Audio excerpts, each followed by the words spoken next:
Hey guys, how's it going? Hope you're doing well. My name is Crown, and today I'm going to read you some very interesting stories that I hope that you're gonna love. And now, without further ado, let's go!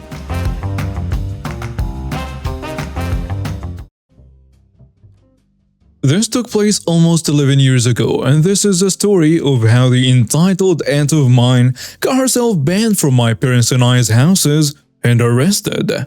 The cast of the story: there is me, there is Zen, my boyfriend, now Happy, there is my aunt, my dad's sister, my dad, my mom, my grandma, my next door neighbor, cousin 1, she doesn't actually say anything but is a big part, and cousin 2 and 3 are mentioned but have no part as well. My boyfriend and I had gone to see some friends before joining my mother and my dad and my siblings for a family holiday. As we were away for 2 weeks, we asked my grandma to feed and walk our dog, Buddy, while we were away. Grandma loved Buddy and took it as an opportunity to get some extra exercise. The day before we left, we went to Grandma's to drop off our spare house keys, and as we were leaving, entitled aunt is coming in. Note: a few months previously, my grandma had gifted me some money that she had been putting away since my birth to me, as she saw that I was responsible enough now not to blow it on some stupid nonsense. It went towards buying a new car. Moving into my first house was my then boyfriend, and the rest in savings. Entitled aunt found out and lost it, even though grandma had been doing the same thing for all her grandkids. I just happened to be the oldest, so I got mine first. What are you doing here? Trying to con more money out of grandma? You're a disgrace. Just like your witch of a mother. I can't understand why no one else can see it. I tell her, get lost. Just because grandma won't give cousin money doesn't give you the right to be a witch. I don't see why no one can see how much of a self-centered stuck-up witch you are. Oh wait, they do. That's why you have no friends. Cousin's dad doesn't want anything to do with you, and no one in the family apart from grandma cares about you. Now calling to grandma, thanks again grandma, love you, see you in 2 weeks. Entitled aunt just stood there turning several shades of red while I walked to the car. Boyfriend was doubled over laughing so hard he was pretty much crying. I had to grab him by the arm and drag him to the car. Grandma calls me later saying that I shouldn't have said what I did, but didn't disagree with what I said. Grandma's general response to my entitled aunt by this point is, she's my daughter and I have to love her. We go on our holiday and have an amazing time. When boyfriend and I get home, we find Buddy missing, our dog. Luckily, a neighbor who knew we were away had found him and kept him safe until we could pick him up the next day. And half our stuff was missing: expensive TVs, DVD player and our whole DVD collection, Xbox 360, and games. Also my jewelry, clothes, shoes, outdoor barbecue, and so on. Our first thought was someone had broken in, robbed us, and let Buddy go. He was more likely to lick you to death than bite you. But there was no sign of a break-in and both doors were locked, so someone must have had a key. The only people to have keys were my boyfriend, me, my mother, my dad, and grandma. So I called Granny. I knew she had nothing to do with it and had a feeling the entitled aunt of mine was behind it. Hi grandma, I was just wondering when you came around last to feed and walk Buddy. Yesterday about lunchtime, we went on a walk to the park. I gave him canned food and left plenty of dry food and water. Why? Is something wrong? Well, we just got home and found Buddy missing and half our stuff gone, but the doors are locked. I'm about to call the cops. That witch! Your aunt was here yesterday afternoon, and then again last night. Your keys are in different spot than I left them. I'm so sorry, sweetie. I am more in shock of hearing grandma swear than what this entitled aunt of mine has done. Well, it's not your fault, grandma. I'm calling the police though. Go for it. Hopefully it will teach her a lesson. While I'm on the phone to the police, my next door neighbor comes over with Buddy.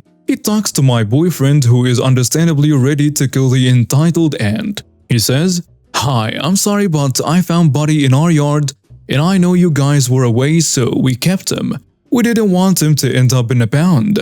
Thank you so much. That's one less thing to worry about. Did you happen to see anyone here yesterday except grandma?" No, sorry. We were out all day and Buddy was in our yard when we got home. I just figured Grandma accidentally left the gate open. Why? What's up?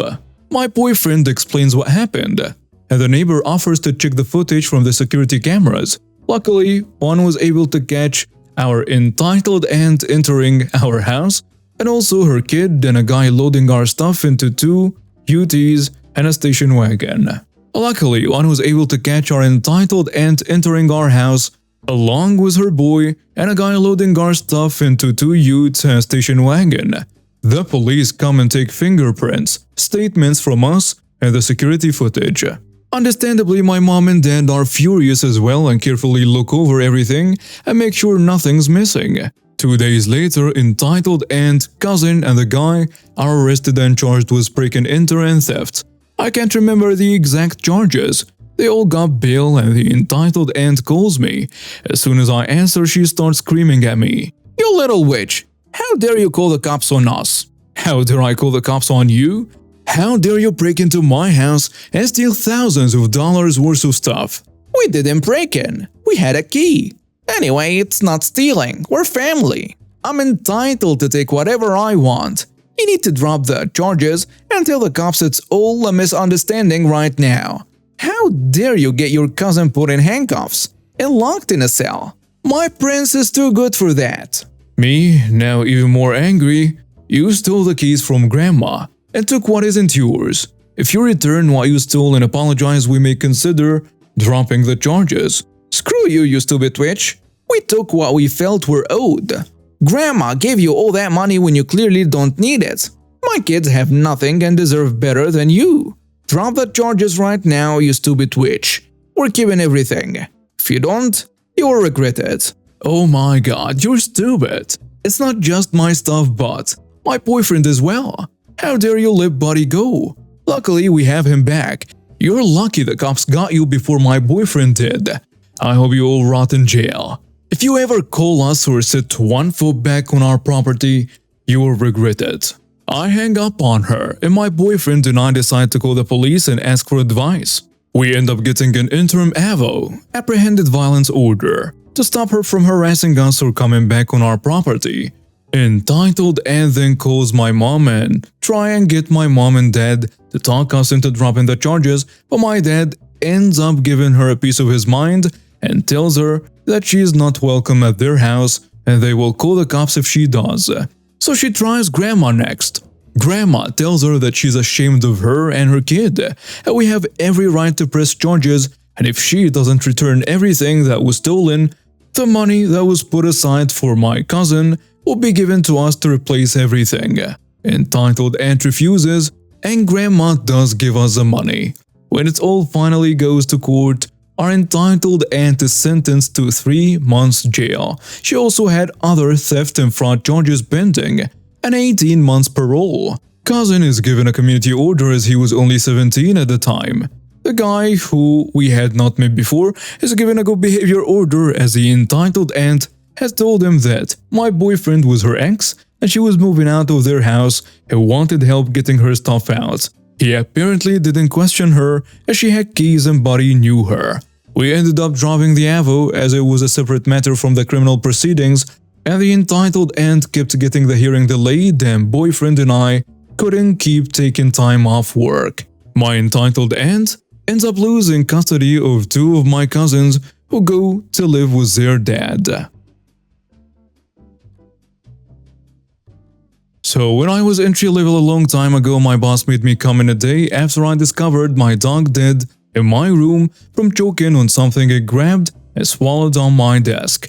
There were obvious signs she panicked before she passed away. I tried to call in a sick day because I had a combo of grief and guilt, but my employer wasn't having it. I was only a few weeks into the job, so didn't have any sick days. Was technically on contract in my probationary phase, and I was fresh off of unemployment and needed this job. I came in visibly sad and tried to ask to go home one more time. The boss didn't care and told me to man up, it's just a dog. So I was like, screw it, and just let my feelings take over. I was openly crying and sobbing at my desk while working on my project and answering emails. This is one of those modern open floor plan offices / design studios with no walls and tiny partitions instead of cubicles, and everyone can see and hear me. I'm literally wiping tears off my face and desk as I work. This is also the early 2000s, where the term toxic masculinity wasn't coined, so seeing a grown man openly sopping at his desk like this really threw people off. When asked by co-workers and people passing by what happened, I told everyone what happened to my dog and that I didn't even have a chance to take care of her body, so she was lying in my bed, dead, wrapped in my blanket until I get home and figure out her cremation / burial stuff. When they asked why I was even at work, I very loudly stated that my manager didn't think it was an acceptable excuse to miss work. Needless to say, she looked like a monster, and I was told by her boss I'd have 2 days paid to mourn and take care of my dog, and I shouldn't have had to come in. So, to everyone who has kept up to the situation, my dad has been in rehab for a few months now, and he got out yesterday. Yesterday is also where the story takes place. My dad got out and I saw him driving down my street. I said hey, and we caught up. He asked if he could use my work phone since he got busted in rehab. I said yeah, and I went to go and back up and reset my phone so he could use it. While doing so, I hear a knock at my door. The cast of this story starts with me, entitled half-brother, entitled mother, and her boyfriend / abusive ex-stepdad. Knock knock. No thanks. The entitled kid enters anyways. Get out. I want the juice. Refers to the juice cup to the side of my bed. No, go away. I start to go towards him while sitting in my office chair, and I didn't realize it, but my headphones were attached to the chair, causing the entire computer to fall on the floor, and the tempered glass side panel cracks. What part of get out or go away didn't you understand? I slammed the door in his face so hard that a piece of the frame breaks and there is a window in the frame. I'm gonna grab that juice, the entitled mother says. I tell her, no, you go away too.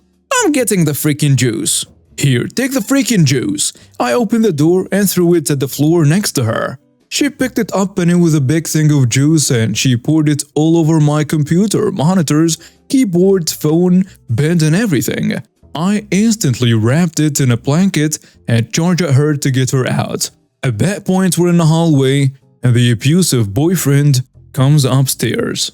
Who you looking at? I'll beat you. I'd like to see you try, you jerk. Oh, you're about to get yourself beat. I then ran in my room and grabbed a knife from under my mattress and went back out there. What now? Touch me, I dare you. I'll stab you and it will be self-defense. He and the entitled mother ran downstairs as I make sure my phone is okay and see if I can make sure it all dries. I then piece together the glass and go back outside to my dad, who's a couple houses down, and tell him what happened. He says he wants to kill the abusive boyfriend, but he doesn't want to go back to jail since he just got out, which is understandable. My dad told me to go back in the house and get my shoes and a change of clothes since I had juice on me, and we will go to my grandma's house. When I went back, the door was locked, and I knocked on it. What do you want? The entitled mother says. My shoes and stuff. I answer her. I'll toss it out the window and you can get it. Just let me in. You pulled out a knife. You just stood there and watched your son get threatened and you expect me to take it? He didn't threaten you. You were being disrespectful. She tries to close the window. I keep my arm in it so she can close it. No, you're not getting the last word. You watched them. I know what he said. I was right there. Clearly you weren't listening. Bye. You're not getting your stuff back. She slams the window and locks it.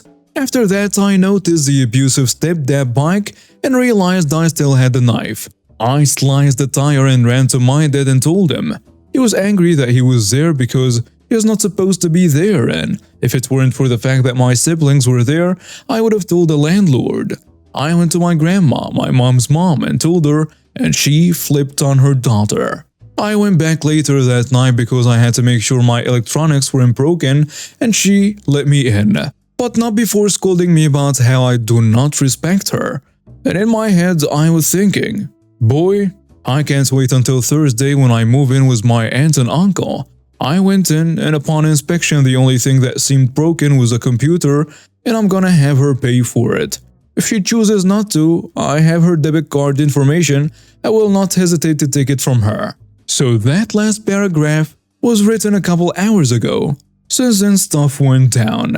I have severe asthma, and I was on video chat with a friend when I started noticing symptoms of an asthma attack. For the last 2 weeks, I've had an issue with the entitled mother getting my refills on my inhalers, so I've been without meds for a little bit. When I got home yesterday, I asked her if she had an inhaler, and she said no. So I assumed asking her now wouldn't be a different story. I called 911 and they sent an ambulance. The ambulance checked me and they said only one lung sounds normal, so we did a breathing treatment. I sounded better, but the ambulance asked if I still wanted to go to the hospital. I said yes, because short term the treatment works, but long term I'll need an inhaler, something my mom said she didn't have. When they knocked on the door, she magically had an inhaler. Too late, I already was committed to the hospital because I could get an inhaler. So we went, and the entitled mother was complaining about how he's faking it and I have an inhaler, but knowing that she's suffering makes me feel happy inside. I talked to the doctors privately and asked some questions about my bulimia and possible seizures. They asked if I felt safe at home, and I obviously told them no. So there was a social worker that got involved, and the entitled mother talked to him in the hallways, and it seems like she made me out for something because he just kept saying he's done this for X amount of years. About an hour later, they gave me an inhaler. Then the social worker came back. He had cops with him, and they said I was under arrest. I asked why, and they said some nonsense reasons. The entitled mother looked at me and said consequences a few times. I complied because I didn't want to have any extra trouble. It turned out she said to make sure my dad didn't pick me up and lied to the cops telling them that she has sole custody. So when I tried to get my dad to get me out, he was denied.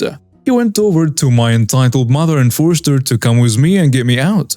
Turns out, she made a false police report saying that I lunged at her with a knife and that I was trying to stab her, which is a very exaggerated version of the story. While I was in a jail cell for 6 hours, I was thinking of ways to get back at her.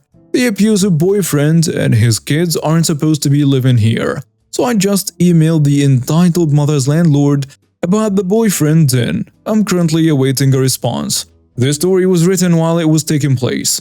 I just got out of jail then. I just sent the email like 5 minutes ago. Stay tuned for more updates.